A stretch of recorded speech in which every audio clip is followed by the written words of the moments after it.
Somehow they just keep finding ways to come back in these games and make them interesting. I mean, it's fun, but it would be nice if they didn't have to. What's cracking, everybody, and welcome back to Kraken R&R, where the Kraken almost battled back from another 3-goal deficit and end up coming up just 1 goal short, this time falling in regulation to the Edmonton Oilers 4-2, with an empty netter. That's why there's a 2-goal difference there. The Kraken make it interesting in the end, but since they're playing a team that actually has their star players this time, it wasn't quite as easy, and this time they are able to hit the empty net before the Kraken can tie things up late. And it's all well and good that the Kraken were, even against a better team in the Oilers, still able to mount that comeback and nearly get it all the way there. But at some point, they just need to figure out how to get off to better starts in games. Whether that's the first period or second period, the previous couple games against the Canucks, it had been more the second period that had been the problem for the Kraken. This time it was certainly the first period. And yeah, even outside the fact that the Oilers are much healthier than the Canucks are right now, the Kraken were also less healthy than they were in their previous game, as they're missing Yanni Gourde coming into this one. So Ben Myers comes up from the AHL and steps into his spot as the center of that fourth line. Not only that, but Daniel Sprong was out in warm-ups, as Jaden Schwartz was a game-time decision. Unfortunately, he was still able to play in the game, but it continues to point to the fact that there are a number of injuries, whether they're bad enough to keep players out of the games or not right now, that the Kraken are dealing with. Obviously, still Joey Daccord working his way back. It sounds like he might be getting close. He's at least taking morning skate today and getting warmed up, and anyway, just generally some good signs that hopefully he'll be back sooner rather than later, which the Kraken could certainly use as they get ready to head out on a road trip after one more game at home, which we'll see them play a back-to-back coming up here next weekend, where hopefully Daccord is ready to play at least one of those 2 games. But even with all that having been said, it hardly matters who the Kraken had out on the ice to start this game as we get into it. It's no excuse, a couple injuries here and there, for how the Kraken play certainly the first few minutes of this game. And it also doesn't really matter who they had in net, as they completely leave Grubauer out to dry time after time after time here early on. And it cost them a minute into the game when they completely lose a guy on the far side, as the Oilers just pass it back and forth as they rush into the offensive end, and eventually it's a cross-seam pass from Draisaitl out to a wide-open Podkolzin, who's somehow gotten past Vince Dunn. He fires off the shot. There's no chance for Grubauer as long as it's placed well, and it is. It's 1-0 Oilers. And then hardly but a couple minutes later, it actually looks like the Kraken might get a rush chance of their own, with McCann streaking along the boards through the neutral zone. And I can't remember if it was the pass on its way to him or if it's poked away from McCann. Either way, the puck around the Oilers' blue line is taken from the Kraken and sent right back to the Kraken blue line, where the only player there is left completely alone. And I don't know how, of all the players in the National Hockey League, this is the guy that you lose behind your entire defense. But it's Connor McDavid free on a breakaway. He skates in, and somehow Grubauer is able to come up with that save, bailing the Kraken out from an early 2-0 deficit that, to be frank, defensively they had earned. Not to worry, though. A couple minutes after that, just over 5 minutes into the game, the Kraken make up for it with a somehow even worse defensive play in the neutral zone, as there's a battle for the puck right along the boards in front of the benches. Actually, I think kind of more in front of where JT Brown hangs out between the benches, right around center ice. It's battled for between, I think it is Ben Myers and some Oiler player. And somehow we go from this, where the Kraken still have Larson and Dunn, your top defensive pair, on the blue line watching the whole thing happen, to this. Within a matter of seconds, the Kraken managed to lose the battle along the boards, allow the Oilers to get numbers coming back the other way, and not only did they have numbers, but it's once again Larson and Dunn who just let a player get past them wide open. It's Skinner. The puck gets to him without too much trouble. He skates in, outweights Grubauer, and puts it into the top of the net to give the Kraken the 2-0 deficit that they so desperately seem to want. And I don't know why the Kraken were feeling so generous here early on in the game. This is an Oilers team that, even if they are in the second half of a back-to-back, which they were, and the Kraken had a day's rest, the Oilers having traveled all the way from Edmonton between games, they are still a team that is more than enough capable of creating their own offense without having it handed to them on a silver platter, like the Kraken have continued to do over and over here through the first just 5 minutes of the game. Something that would continue as the rest of this first period went along. They at least cut down on the breakaways for superstars, but still were allowing the Oilers all the time and space they could possibly want in transition through the neutral zone, and then even once they get into the offensive end. Thankfully, Grubauer was able to make a couple of pretty nice saves, and well, the Kraken weren't giving him much rest because back the other way, they couldn't get much more than the odd shot off from the outside. And even then, the vast majority of them were missing the net, as the Kraken only finished the period with 3 shots on goal. Through all of it, though, thankfully, by the time the second period rolls around, the Kraken have somehow not given up more than just the 2 goals to the Oilers. And also, as the second period starts, seem to have woken up a little bit. It does help that McDavid sends them to a power play almost right out of the gates. A power play that the Kraken do get a lot of offensive zone time and are able to move the puck around fairly well, but don't send anything at the net, and it turns out it's pretty hard to score when you don't send any pucks at the net. A few minutes later, though, they'll get a second chance on the power play after a pretty good push by the Kraken, a couple nice shifts that see a couple more shots on goal, which were still pretty hard for the Kraken to come by at this point in the game. By the 32-minute mark of the game or thereabouts, around the halfway point of the second period, which is going to include the second power play, the Kraken had just 6 total shots on goal, which of course points to the fact that this power play did not go very well, and sure enough, the Kraken don't get a shot on goal for the second straight power play. They did get one to go off the post, but technically that doesn't count as a shot on goal. It's a miss, so 2 power plays, both had decent offensive zone time. Neither one gets even a shot on net, so the Kraken continue to struggle offensively, just overthinking things and generally not getting enough offensive zone time, aside from, the power plays at least got that part of it. They just couldn't generate anything meaningful out of it. Meanwhile, eventually, around the middle part of the period, the Oilers finally get a press back towards the Kraken end for kind of the first time in the period. And unlike the Kraken, they are able to get something meaningful out of it. It's a pass down to the net where they have 2 players waiting. Kulak gets the pass down to Brown, who's wide open in front of the net, though he does have his back to Grubauer, so not a great spot to try and score from. It's okay, though, because he has Ryan Nugent-Hopkins right in front of him, also wide open. He does a quick little one-touch pass to Nugent-Hopkins. He fires off the shot just as Alexiak tries to jump in front of the play. The shot goes between Alexiak's legs, past Grubauer into the far side of the net to make it 3-0 Oilers, as the Kraken just find ways to continue to give up goals. Of course, one way the Kraken haven't tried to give the Oilers a goal yet this game is by giving them a power play. So a couple minutes later, that's just what they do, down 3. The Oilers go to the power play, and really the only reason they don't score on it is some heroics from Philip Grubauer in net. The Kraken just kind of let Hyman sit next to the net the entire time. He's just standing there on the side of the crease with his stick on the ice, waiting for someone to pass it to him. A couple of times they are able to get it to him, but Grubauer is able to make sprawling saves, create chaos in the crease with a little bit of help. Mahura in particular was able to keep a puck out of the net one of these times, but it's pretty much just some sprawling, chaotic heroics again from Grubauer that keep the Oilers off the board during this power play. And then just as it's coming to an end with the final couple of seconds on this power play, a pass from up in the corner by the boards is broken up by Chandler Stevenson. He's able to chase it down to get a 2-on-1 going the other way shorthanded.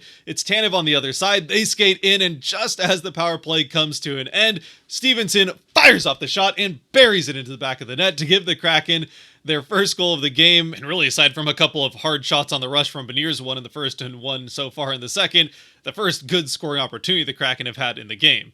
Technically, it doesn't count as their first shorthanded goal of the season, as the power play had come to an end just as Stevenson was winding up to take this shot, but effectively it's a shorthanded goal for the Kraken that at least gets them on the board and gives them a chance as we get into the third. And finally in the third, although it still wasn't quite consistent enough, and they, aside from 1, maybe 2 shifts over the course of the period, weren't able to get really sustained zone time against the Oilers, the Kraken do start to generate a little bit more offense and actually start to shoot the puck when they generate that offense. And eventually, about halfway through the period, it pays off for them, as of course, as is kind of the case with any good Kraken comeback these days, it's the first line out on the ice. They get into the offensive end. Eventually, it's Kaapo Kakko who fires off a shot on net. The save is made, rebounding hard out to the far side off Pickard. It bounces off the boards right up to Vince Dunn, who winds up for the shot, fires it off, but has his stick snap on him as he fires it off, so the save is, again, fairly easily made. But this time, he allows a rebound that I don't know if it kind of gets him in the armpit, and I don't know if it fell to the ice and he kicked it out to the side, maybe pushed it out with his stick. Either way, it's a rebound that is not particularly well handled by Pickard, and it goes right out to the only guy that's on the far side of the net. It's Jaden Schwartz once again from a tight angle that picks up that rebound and shovels it into the net past Pickard to give the Kraken the second goal and get them just within 1 of completing yet another 3-goal comeback and at least forcing overtime. Heck, if they can do it in the next couple minutes, still having a good amount of time to try to win this in regulation. Instead, though, the Kraken really aren't able to generate much momentum out of this and continue the press that they've been having, at least on and off throughout the third period to this point.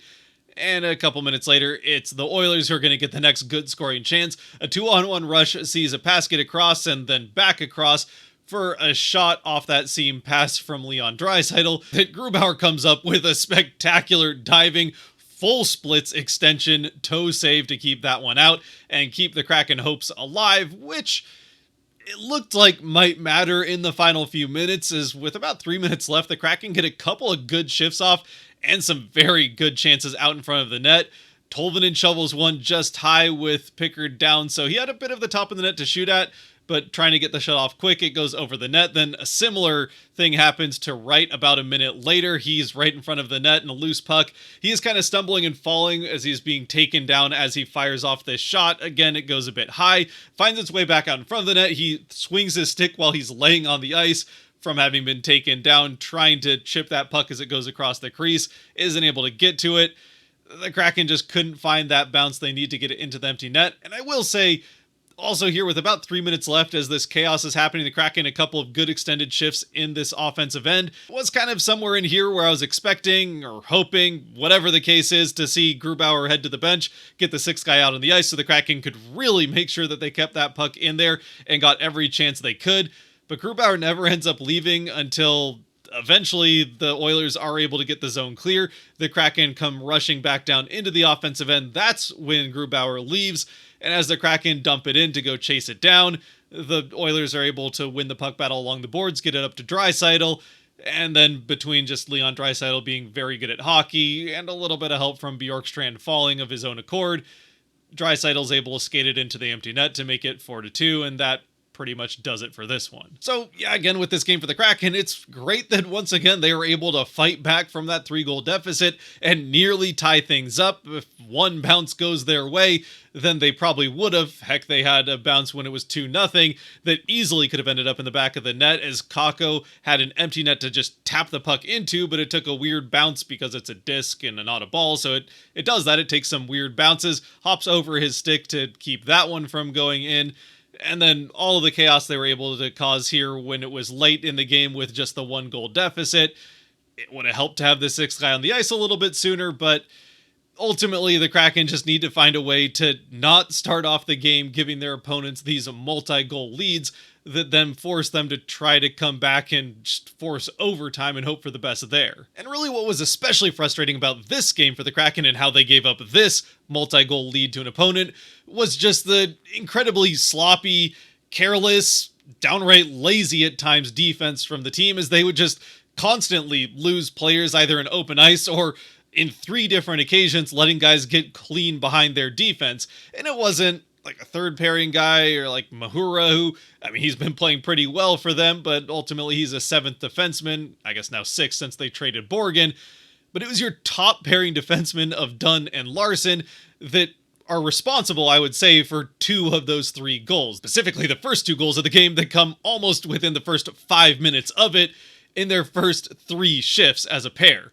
1 in the first shift and 1 in the third. I mean, again, this is an especially talented, especially offensively talented Oilers team that is more than capable of generating their own offense, and if that's how they end up scoring goals along the way, then fine, so be it. You have to accept that they are very good and they're going to create their own chances, so you definitely cannot afford to just hand these chances to them over and over and over again at the start of games. And look, for the Kraken, I understand that this team is built to be maybe not the highest scoring team offensively.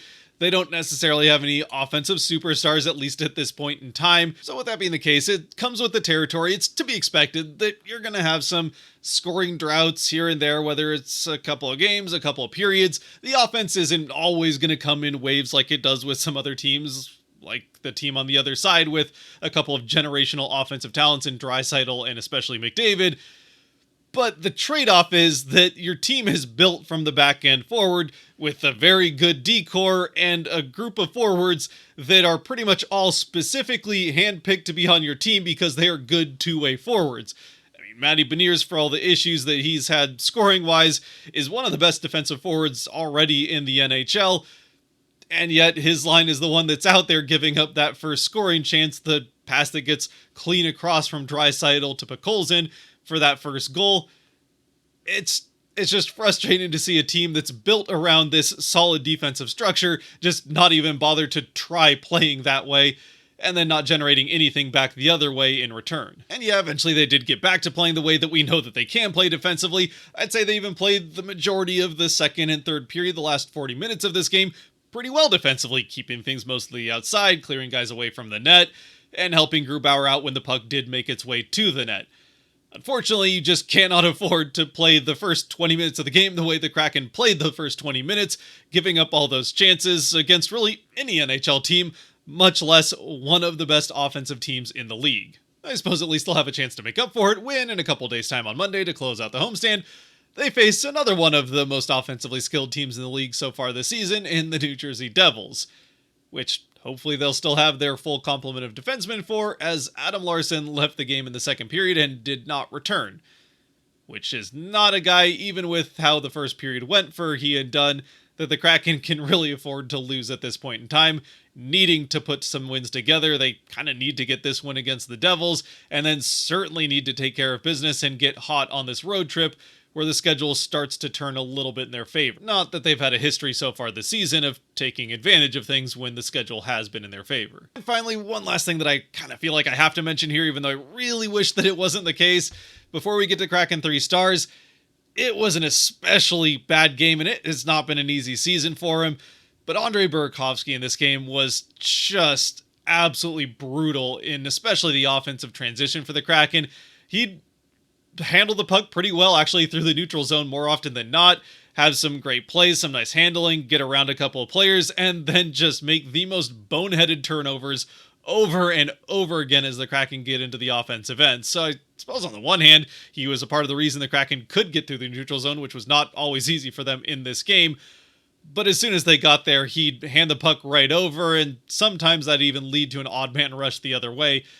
He was just, I'm surprised that he was continuing to get shifts by the time the third period rolled around. He was so bad, especially through maybe not so much the second period, but especially in parts of the first period and early on in the third. He was just brutal getting into the offensive end and just making some really bad mistakes with the puck once there. Which I do want to point out before anyone gets carried away that this is not how he normally plays. This is definitely a game that stood out as especially bad for him in that regard, but with the way that that line in particular has been playing for the Kraken lately, not only he, but also Chandler Stevenson really gripping the stick pretty tight, and it's affecting McCann as he continues to struggle producing offensively, and he's still the leading scorer for the team, so you really need that guy to get things going if you want to have a chance at making a run to get back in the playoff race here in the back half of the season. But with the way that line has been going, a game like this really stands out and has a chance to snowball into something a little bit more, so hopefully they can figure something out there. I don't know if there's a way they can split up that line and not affect, you can't afford to split up Beniers' line, so you have to keep those three guys the way they are. Wright's line with Bjorkstrand and Tolvanen has been pretty solid, so I don't know if you really want to split them up, but you got to find something to get these guys different looks, because it's just not working for any one of the three of them, but you especially need to find a way to get your two very much struggling this season forwards in Stevenson, and I realize Stevenson has now scored in 2 straight games, but both of those goals came when he wasn't with that line. One was shorthanded, the other one was between shifts, so actually it might have been on a power play. Either way, the 2 goals that Stevenson has in these last 2 games are not with that line, so that line still isn't really producing offensively, and has been, to put it lightly, a liability back the other way. Anyway, let me know what you think in the comments about that, but let's finish things off with the Kraken 3 stars, as always brought to you by the patrons over on Patreon. We'll try and end this one on a bit of a positive note, where I think the first one for me has to be Philip Grubauer. Everyone on Patreon agrees that Grubauer was the best Kraken player on the ice in this game. The goals that he allows against, sure, maybe you'd like an extra save on one of those, but he made a few pretty spectacular saves over the course of this game, so I think you can kind of say that those were the saves that you got from him. You got a few, all 3 of the goals were high danger chances, and there were plenty more high danger chances as this game went along. at least two chances on that power play that the Oilers had that really should have been in the back of the net. Just Grubauer stood on his head or did the splits and kept it out. And then you had the split save that he made on that 2-on-1 rush as the Kraken were trying to get back into it in the third period. He makes that save on Draisaitl. A couple of other big ones. He was really fantastic in this game and kept the Kraken in it when they honestly didn't deserve to be. Then the second star, since he was the goal scorer of the best line for the Kraken yet again in this game, I gotta go with Jaden Schwartz. He had another fantastic game, continues to be the hot hand offensively for the Kraken, and just, well, it shows that he's a guy willing to go down to those dirty areas around the net as he continues to score from those areas. And it also certainly helps that he continues to score from tight angles where the Kraken have not always had a ton of success getting those, shots that don't seem to have a lot of business going in to find the back of the net. And then as far as the third star is concerned, there are some other Kraken players that had good games. I think Tanev played pretty well. Got things going physically for the Kraken. The Kraken, after giving up those early goals in the first period, kind of towards the tail end of the first, just started taking it to the Oilers physically, laying a bunch of hits. It was good to see the Kraken finally being the more physical team for once. The Oilers, at least recently, have not been very much of a physical team. I think they said they had 3 hits total in their game the night before this one. So I guess that helped preserve the bodies a little bit for the back half of the back-to-back, but they only got 7 hits to 23 for the Kraken in this one. So it was nice to see Tanev doing that. He also had a couple of defensive breakups and got the puck going the other way. Didn't really do much to help generate offense the other way, but at least got the puck down to the other end of the ice, which is not something all the other lines were able to do consistently in this game. Ultimately, though, I mean, Dunn has an assist, but really a tough game for Dunn. His 500th NHL game, but yeah, he is, of all people, probably most responsible for those first 2 goals.